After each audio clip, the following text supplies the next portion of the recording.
Bem-vindos, conspiradores, ao programa Realidade Fantástica, discutindo esoterismo, ocultismo e realidade fantástica, procurando sempre trazer um assunto interessante para provocar a reflexão e expandir os nossos conhecimentos nessa área tão fascinante. Hoje eu tenho o grande prazer de receber aqui comigo o Jaime Lauda.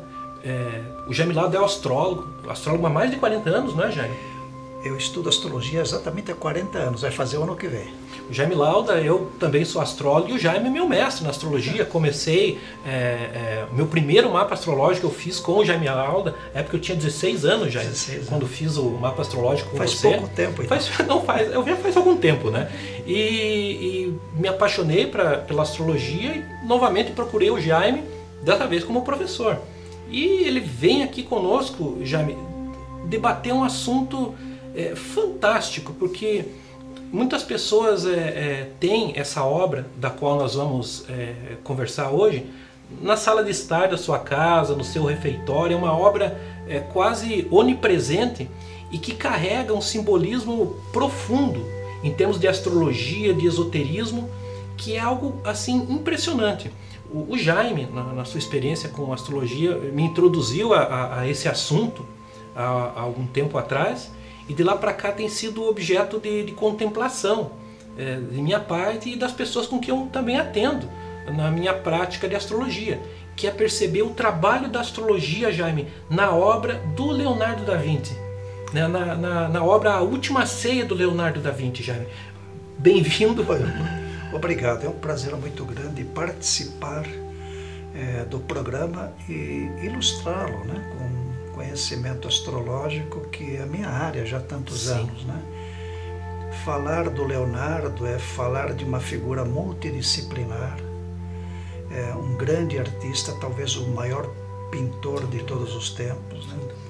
O Leonardo representou para a Renascença, como grandes artistas representam para a era atual, mas muito mais. Ele foi um artista polivalente, foi um artista multidisciplinar, foi cartógrafo, foi engenheiro, foi arquiteto, foi mecânico, foi pintor, foi desenhista, foi projetista, enfim.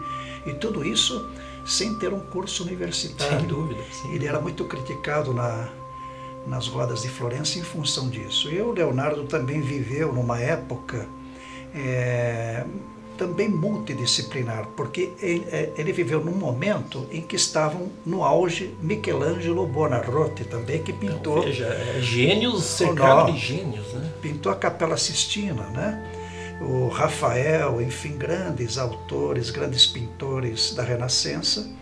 O Leonardo se criou praticamente em duas cidades, Milão, especificamente ele viveu muito em Milão, em Florença também, onde ele desenvolveu todo o trabalho dele.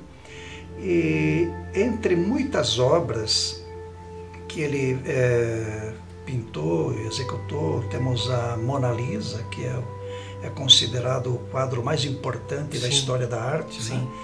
E evidentemente também, entre outros, a Santa Ceia, ou a Última Ceia, que na verdade não é um mural, não é um quadro, é um mural no convento Santa Maria da Graça em Milão, que hoje está completando inclusive 500 e poucos anos já. Passou por uma restauração, sim, né? É muito criticado inclusive essa restauração, em função de ter, muitos acharam que tirava o teor da pintura original, etc. Mas enfim, o mural aí está, nós podemos observá-lo ainda hoje, com todo o seu esplendor, e também levado a uma categoria profunda de arte, né? O que tem a ver a astrologia exatamente com o quadro, o mural do convento Santa Maria da Graça em Milão, a Santa Ceia? Tem tudo a ver, porque sendo o Leonardo um ocultista, um místico, né? Ele deixou assim impresso naquele quadro todo o seu conhecimento metafísico da vida, que ele não podia evidentemente exteriorizar em função da questão da vigilância que existia da Inquisição, etc. E inúmeros detratores que com certeza... Mas já recentemente, no final do século passado e retrasado, Rudolf Steiner, fundador da antroposofia, a Madame Blavatsky, enfim, da teosofia, já vieram reconhecer no quadro da Santa Ceia o significado oculto que ele escondia há tantos séculos. É maravilhoso. Nós estamos agora passando, Jaime, a imagem não é uma reprodução tão... ela está um pouco mais caracterizada, mas enfim, aqui nós podemos acompanhar, e nossos espectadores podem ver. E é interessante, Jaime, a primeira vez que alguém me falou sobre a presença da astrologia na obra do Da Vinci, a partir do momento que eu comecei a verificar, a impressão que a gente tem, poxa, como que eu nunca vi isso antes? Nunca não percebeu. Porque é muito... depois que você percebe, parece até muito óbvio, mas é de uma elegância, é de uma sutileza, é de uma profundidade que é algo realmente impressionante. Já você poderia nos fazer um apanhado para que a gente possa perceber isso? Já veja bem, o espectador, aquele que está vendo o programa, pode perceber que o quadro contém inúmeros simbolismos, né? Os 12 apóstolos que ladeiam o Cristo, que o Cristo está no centro da mesa, numa atitude perfeitamente piramidal, numa atitude de receptividade e de doação, né, através das mãos. As linhas diagonais do quadro, que saem das pontas, né, se cruzam na testa do Cristo, que é o centro de irradiação da luz. Né? As 3 janelas ao fundo representam a Santíssima Trindade e os grupos dos apóstolos, né, que são representados pelo elemento água, terra, fogo e ar. Né? Obviamente, o quadro contém muito significado oculto, vamos nos centralizar mais especificamente no sentido esotérico e místico e astrológico, onde, olhando da direita para a esquerda, seguindo esse ciclo, né, nós temos Áries, que é Simão, Judas Tadeu, que é Touro, Mateus é Gêmeos, Felipe Câncer, Tiago Leão, Tomé Virgem. E à direita do Cristo, João, que é Libra, Judas Iscariotes, Escorpião, Pedro, Sagitário, André, Capricórnio, Tiago, Maior, Aquário e Bartolomeu, que é Peixes. Os 12 signos que representam as 12 polaridades básicas da experiência divina. São os 12 arquétipos de personalidades humanas, que estão distribuídos na natureza, muito nos 12 trabalhos de Hércules, as 12 constelações zodiacais, enfim. Mas o quadro é importante, Marcos, como fundamento, conhecimento metafísico da vida, né?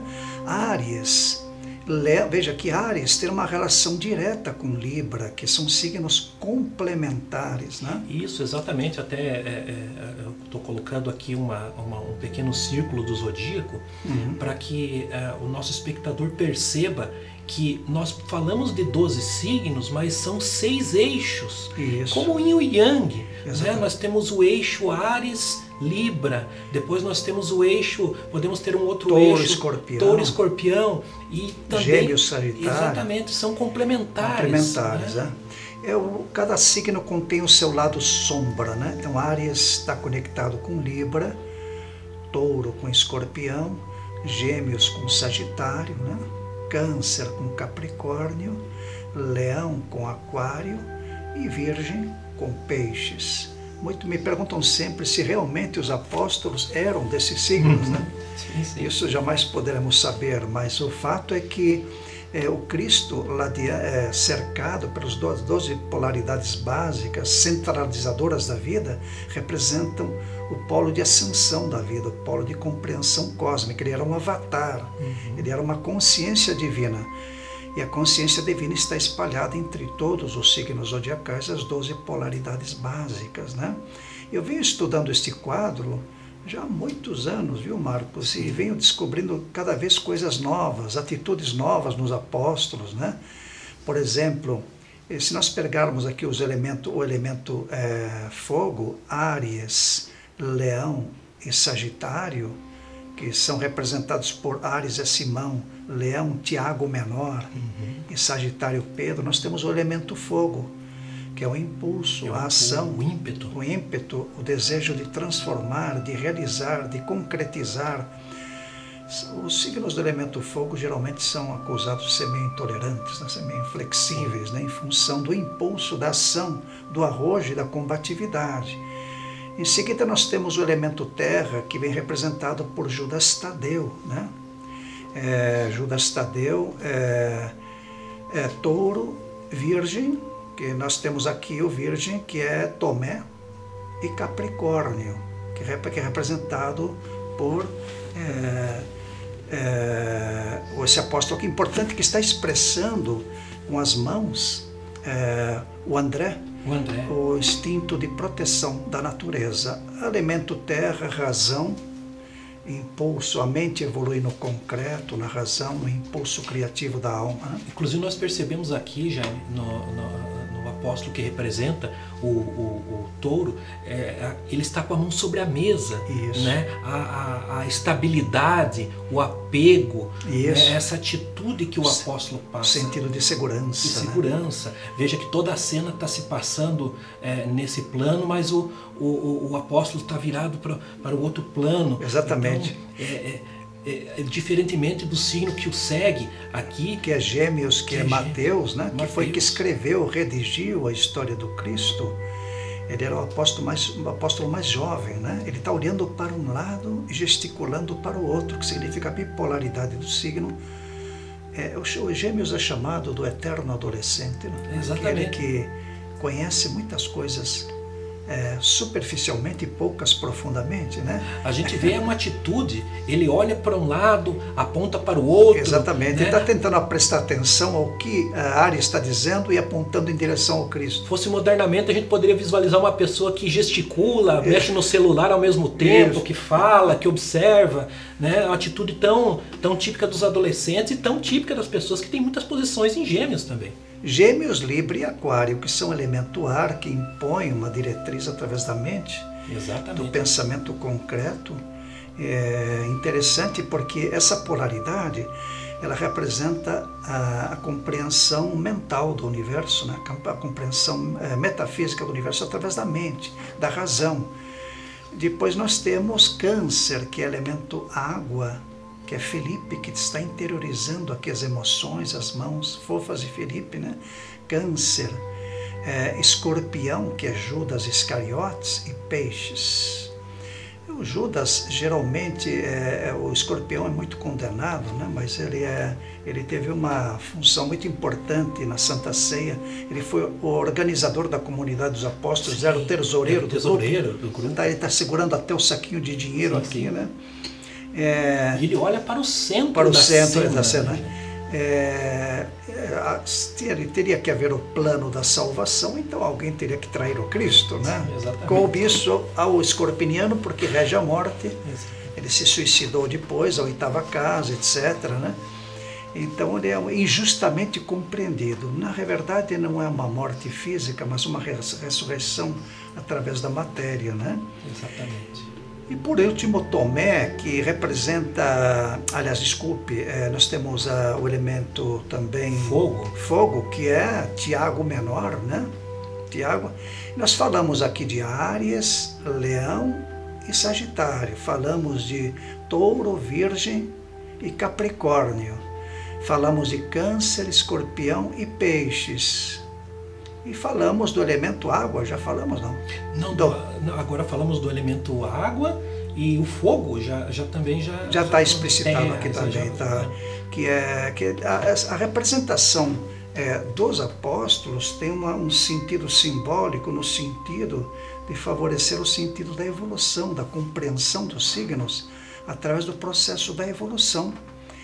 É interessante, você veja que coisa marcante, o Leonardo escolheu o momento da Santa Ceia. Existem outros quadros sobre a Santa Ceia de outros pintores famosos, mas o Leonardo escolheu o momento em que o Cristo dizia que entre eles havia um traidor. Havia um traidor. Por isso a balbúrdia na mesa. Exatamente, né? Parece que uma corrente elétrica passa nesse momento. Né? Entre nós existe um traidor, né? Está lá nos evangelhos que aquele que recua e segura o saquinho do dinheiro é o Judas Iscariotes, que se vê surpreendido pela afirmação do Cristo, né? Cada um expressa fulgurantemente uma atitude, né? como se o Áries dissesse assim, temos que descobrir a razão disso, né? Então o touro diz, venha Áries, vamos impulsionar o sentido de realização da mesa. Gêmeos, que significa o sentido de repartir a responsabilidade entre todos. Felipe, como se estivesse dizendo, não sou eu o traidor, eu não posso lhe trair, mestre. O André também está dizendo, longe de mim, que é o Capricórnio, eu não sou o traidor, enfim.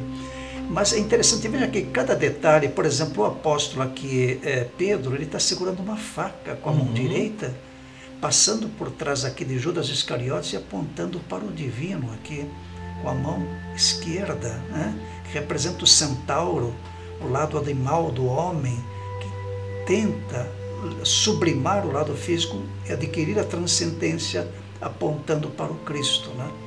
O Cristo é a síntese, o Cristo é o avatar, o Cristo é aquele que tem o conhecimento.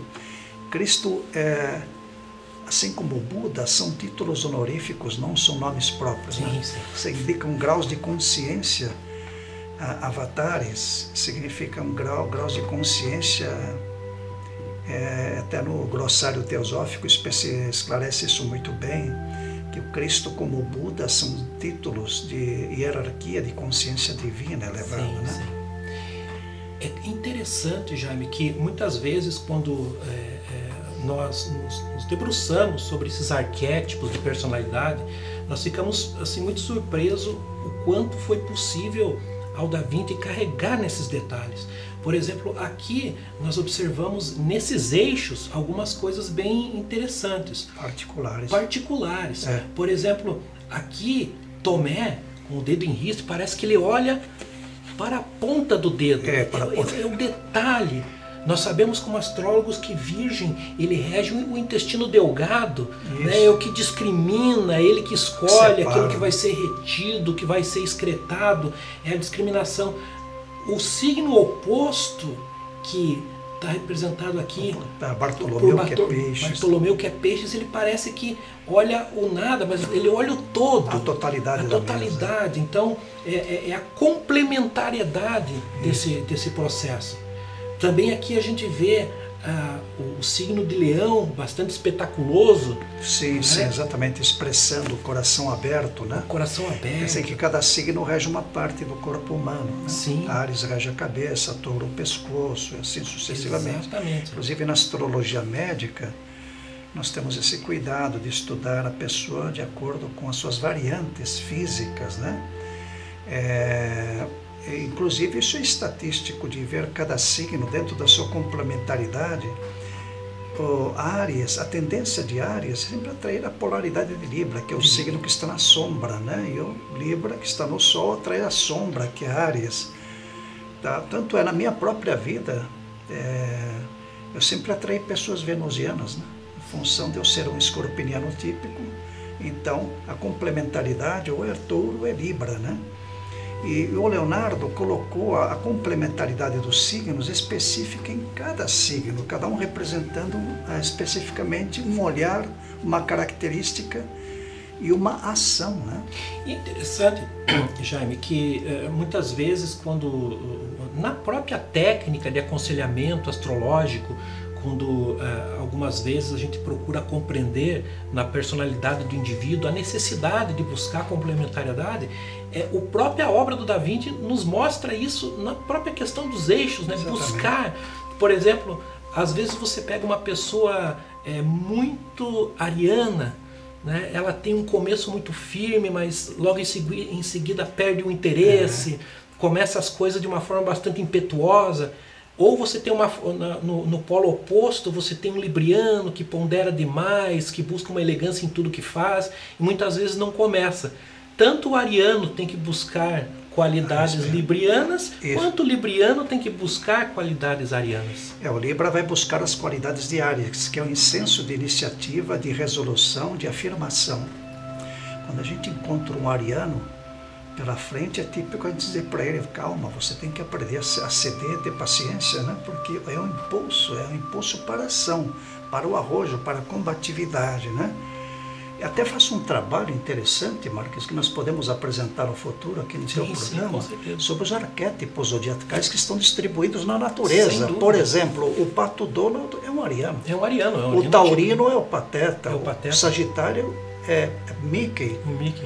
Temos o Batman, que é o Escorpiano, o Leão, que é o Super-Homem, né? O Tio Patinhas, que é o Capricórnio. Então podemos abordar sobre esse ângulo, né? Esse ângulo de como perceber, exatamente, é algo fantástico.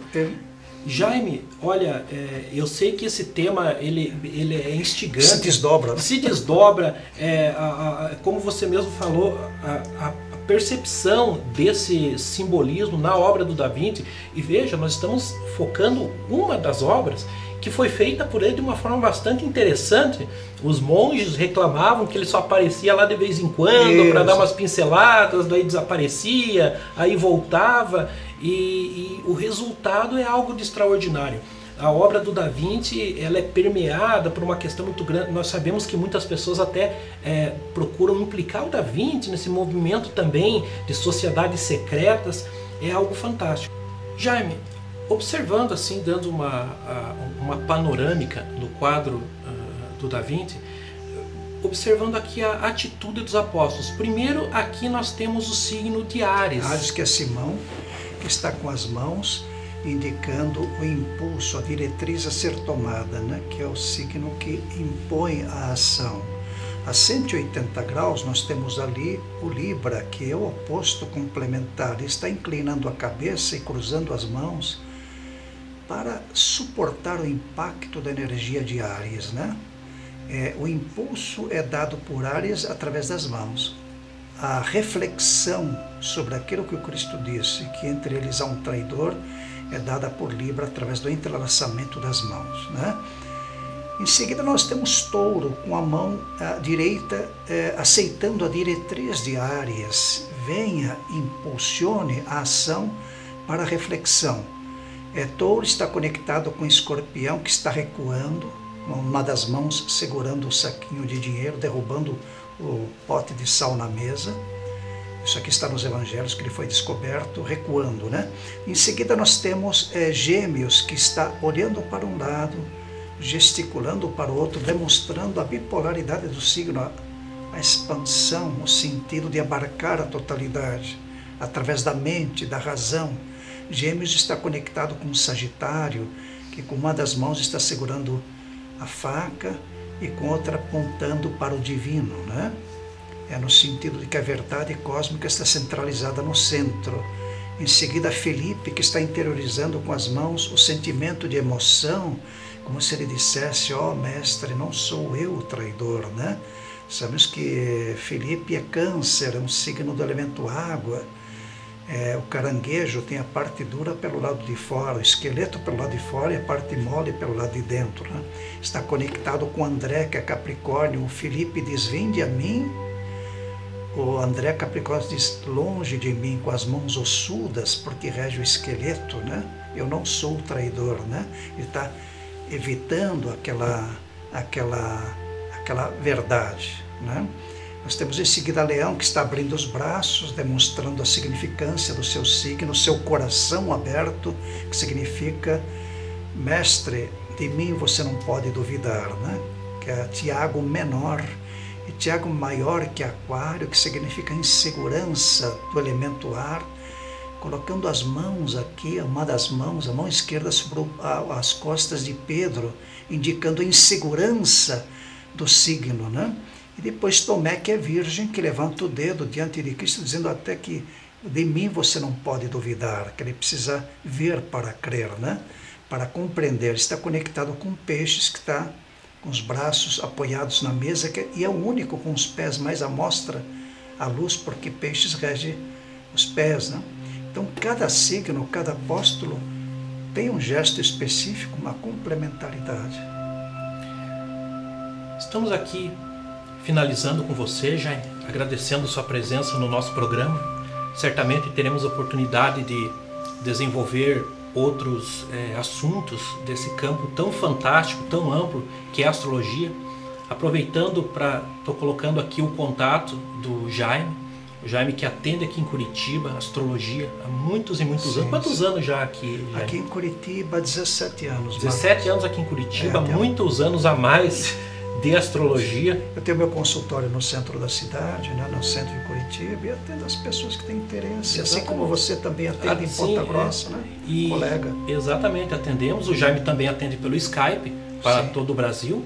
Então, é uma oportunidade de usar a astrologia como um processo de autoconhecimento que foi fundamental para mim e que também pode ser muito útil para tantas pessoas. A astrologia fundamentalmente foi criada pelos grandes sábios da humanidade para uma única finalidade: autoconhecimento.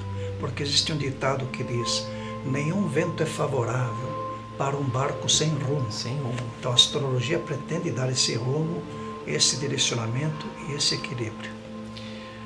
Caro internauta, curta a nossa página no Facebook, se inscreva em nosso canal e lembre-se, o mistério está entre nós.